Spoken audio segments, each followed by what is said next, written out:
गहराई से खोदता है इस वाक्य में प्रयुक्त कारक है। इसके ऑप्शंस हैं करण कारक, कर्म कारक, अपदान कारक, संबंध कारक। इस क्वेश्चन का सही ऑप्शन है करण कारक। दूसरा क्वेश्चन है हम लोग का, गीता हाथ से मारती है में कौन सा कारक है? कर्ता, अपादान, अधिकरण, करण। इसका सही आंसर है करण कारक। व्याख्या, वह साधन जिससे क्रिया होती है वह करण कारक कहलाता है, यानी जिसकी सहायता से किसी काम को अंजाम दिया जाता है वह करण कारक कहलाता है। करण कारक के दो विभक्ति चिन्ह होते हैं, से और के द्वारा। तोता डाली पर बैठा है वाक्य में कारक है संप्रदान कारक, करण कारक, अधिकरण कारक, कर्ता कारक। इस क्वेश्चन का सही आंसर है अधिकरण कारक। क्वेश्चन नंबर 4, पेड़ से फल गिरा वाक्य में प्रयुक्त कारक है संप्रदान कारक, अधिकरण कारक, अपादान कारक, करण कारक। इस क्वेश्चन का सही आंसर है अपादान कारक। व्याख्या, जब संज्ञा या सर्वनाम के किसी रूप से किन्हीं दो वस्तुओं को अलग होने का बोध होता है तब वहाँ अपादान कारक होता है। अपादान कारक का भी विभक्ति चिन्ह से होता है, से चिन्ह करण कारक का भी होता है, लेकिन वहाँ इसका मतलब साधन से होता है। यहाँ से का मतलब किसी चीज़ को अलग होने दिखाने के लिए प्रयुक्त होता है। भिखारी को रोटी दो वाक्य में कौन सा कारक है? कर्म कारक, संप्रदान कारक, करण कारक, अपादान कारक। इस क्वेश्चन का सही आंसर है संप्रदान कारक। व्याख्या, संप्रदान का अर्थ देना होता है। जब वाक्यों में किसी को कुछ दिया जाए या किसी के लिए कुछ किया जाए तो वहाँ पर संप्रदान कारक होता है। संप्रदान कारक के विभक्ति चिन्ह के लिए या को है।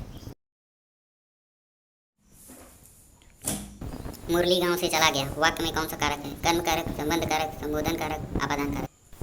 इस क्वेश्चन का सही ऑप्शन है अपादान कारक।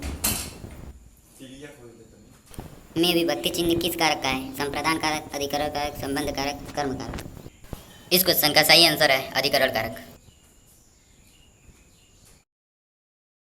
व्याख्या, जिस शब्द से क्रिया के आधार का बोध होता है उसे अधिकरण कारक कहते हैं, अथवा शब्द के जिस रूप से क्रिया का आधार का बोध होता है उसे अधिकरण कारक कहते हैं। इसके विभक्ति चिन्ह में पर होते हैं। मैं बालकनी में बैठा था वाक्य में कौन सा कारक है? कर्ता कारक, करण कारक, अधिकरण कारक, संप्रदान कारक। इस क्वेश्चन का सही आंसर है अधिकरण कारक।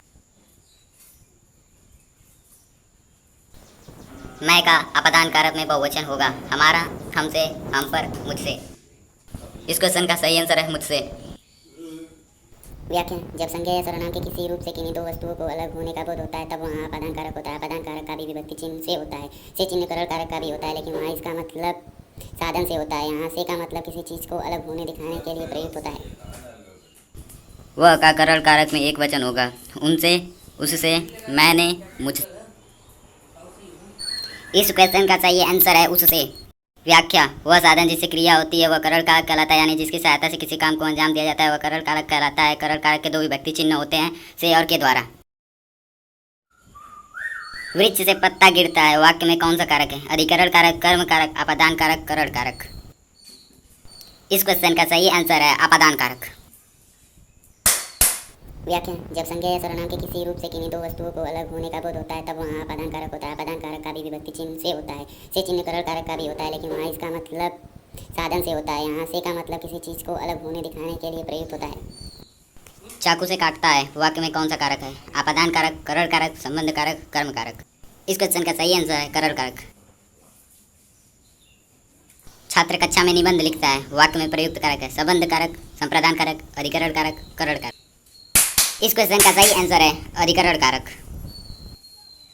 व्याख्या, वह साधन जिससे क्रिया होती है वह करण कारक कहलाता है, यानी जिसकी सहायता से किसी काम को अंजाम दिया जाता है वह करण कारक कहलाता है। करण कारक के दो विभक्ति चिन्ह होते हैं, से और के द्वारा। बेल से फूल गिरा है इसमें कौन सा कारक है? संबंध कारक, कर्म कारक, करण कारक, अपादान कारक। इस क्वेश्चन का सही आंसर है अपादान कारक।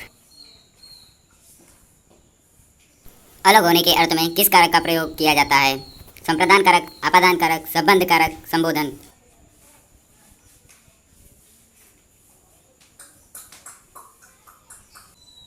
का की के विभक्ति चिन्ह किस कारक का है? संप्रदान कारक, अधिकरण कारक, संबंध कारक, संबोधन कारक। इस क्वेश्चन का सही आंसर है संबंध कारक। व्याख्या, जैसा कि हमें कारक के नाम से ही पता चल रहा है कि यह किन्हीं वस्तुओं में संबंध बताता है। संज्ञा सर्वनाम का वह रूप जो हमें किन्हीं दो वस्तुओं में भी संबंध का बोध कराता है वह संबंध कारक कहलाता है। संबंध कारक के विभक्ति का के, ना, ने, नो, रा, रे, रुई आदि हैं। कारक के कितने प्रकार होते हैं? 7, 8, 5, 6। इस क्वेश्चन का सही आंसर है 8। कारक चिन्हों को ये भी कहा जाता है अवयव, संज्ञा चिन्ह, परसर्ग, संयोजक। इस क्वेश्चन का सही आंसर है परसर्ग। व्याख्या: वह साधन जिससे क्रिया होती है वह करण कारक कहलाता है, यानी जिसकी सहायता से किसी काम को अंजाम दिया जाता है वह करण कारक कहलाता है। करण कारक के दो विभक्ति चिन्ह होते हैं, से और के द्वारा। किस कारक में से विभक्ति का प्रयोग साधन के अर्थ में होता है? अपादान कारक, कर्ता कारक, करण कारक, संप्रदान कारक। इस क्वेश्चन का सही आंसर है करण कारक। गरीबों के नियमित धन इकट्ठा करो में कौन सा कारक है? करण कारक, अपादान कारक, संप्रदान कारक, कर्ता कारक। इस क्वेश्चन का सही आंसर है संप्रदान कारक। व्याख्या: संप्रदान का अर्थ देना होता है। जब वाक्यों में किसी को कुछ दिया जाए या किसी के लिए कुछ किया जाए तो वहाँ पर संप्रदान कारक होता है। संप्रदान कारक के विभक्ति चिन्ह के लिए या को है। पेन टेबल पर रखा है, वाक्य में कौन सा कारक है? संप्रदान कारक, अधिकरण कारक, संबंध कारक, संबोधन कारक। इस क्वेश्चन का सही आंसर है अधिकरण कारक। व्याख्या: संज्ञा सर्वनाम का वह रूप जिससे किसी को बुलाने, पुकारने या बोलने का बोध होता है तो वहाँ संबोधन कारक कहलाता है। संबोधन कारक के पहचान के लिए संबोधन चिन्ह लगाया जाता है। संबोधन कारक अरे, हे, अजी आदि विभक्ति चिन्ह होता है। बच्चों पंक्ति में खड़े हो जाए, वाक्य में किस कारक का प्रयोग हुआ है? संप्रदान कारक, अधिकरण कारक, संबंध कारक, संबोधन। इसका सही आंसर है संबोधन कारक। माँ बच्चे को दूध पिला रही है में कौन सा कारक है? करण कारक, संप्रदान कारक, अपादान कारक, कर्म कारक।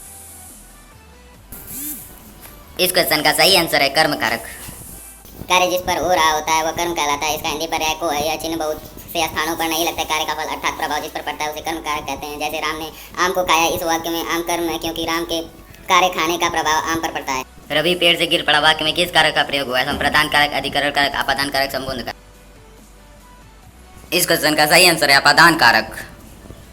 व्याख्या: जब संज्ञा या सर्वनाम के किसी रूप से किन्हीं दो वस्तुओं को अलग होने का बोध होता है तब वहाँ अपादान कारक होता है। अपादान कारक का भी विभक्ति चिन्ह से होता है। से चिन्ह करण कारक का भी होता है, लेकिन वहाँ इसका मतलब साधन से होता है। यहाँ से का मतलब किसी चीज को अलग होने दिखाने के लिए प्रयुक्त होता है। वह अपने भाग्य को सराहता रहा, वाक्य में किस कारक का प्रयोग हुआ है? संप्रदान, अपादान, संबंध, कर्म। इस क्वेश्चन का सही आंसर है कर्म कारक। वह घर से बाहर गया, इस वाक्य में कौन सा कारक है? कर्ता कारक, कर्म कारक, करण कारक, अपादान कारक। इस क्वेश्चन का सही आंसर है अपादान कारक। व्याख्या: जब संज्ञा या सर्वनाम के किसी रूप से किन्हीं दो वस्तुओं को अलग होने का बोध होता है तब वहाँ अपादान कारक होता है। अपादान कारक का भी विभक्ति चिन्ह से होता है। से चिन्ह करण कारक का भी होता है, लेकिन वहाँ इसका मतलब साधन से होता है। यहाँ से का मतलब किसी चीज को अलग होने दिखाने के लिए प्रयुक्त होता है।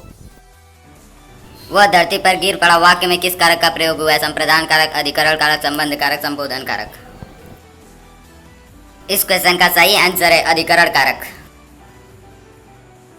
वाक्य में विभक्ति का प्रयोग के अनुसार शब्दों के परस्पर संबंध की दिशा को कहते हैं लिंग, वचन, कारक, उपसर्ग। इस क्वेश्चन का सही आंसर है कारक। वे उत्तम संस्कारों से हमें दृढ़ करेंगे, वाक्य में किस कारक का प्रयोग हुआ है? करण कारक, अपादान कारक, संबंध कारक, संप्रदान। इस क्वेश्चन का सही आंसर है करण कारक। वह साधन जिससे क्रिया होती है वह करण कारक कहता है, यानी जिसकी सहायता से किसी काम को अंजाम दिया जाता है वह करण कारक कहता है। करण कारक के दो विभक्ति चिन्ह होते हैं, से और के द्वारा। श्याम ने किताब पढ़ी, वाक्य में किस कारक का प्रयोग हुआ है? कर्ता कारक, करण कारक, अपादान कारक, संप्रदान, कर्ता कारक।